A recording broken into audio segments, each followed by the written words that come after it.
this video, I'm going to show you some of the capabilities of the completion tracking function in Vision.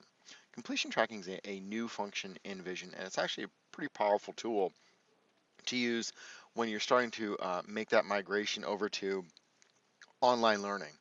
What completion tracking actually does is it requires something to be done before a student can advance in your course. This course right here, and the course that you guys are going to be using, you may have used for Vision training, um, has completion tracking turned on.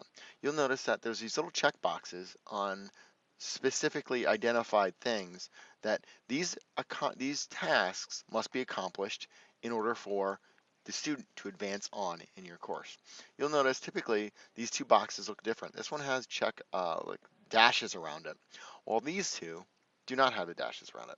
The difference between the two is the one that does not have the dashes, the user themselves can check this off. So for example, if I've done all these learning tasks right here, I can simply check this box, and now it has notified me, or I've notified the instructor that I've done this task.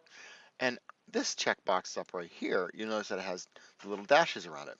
What that means is that there's actually has to be something done within that activity before this user can advance on.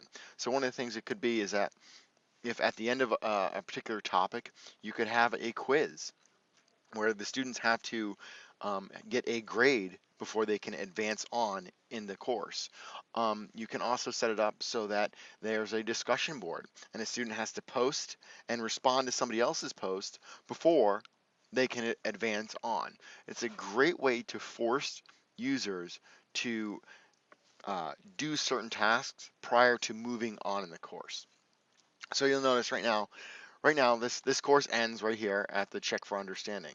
But as soon as I check this box right here, I will have met the requirements for the next section because this is done and this is done, and a new section will automatically show. So if I click this, you notice the page reloads, and you'll notice I have now a new section for me to work on.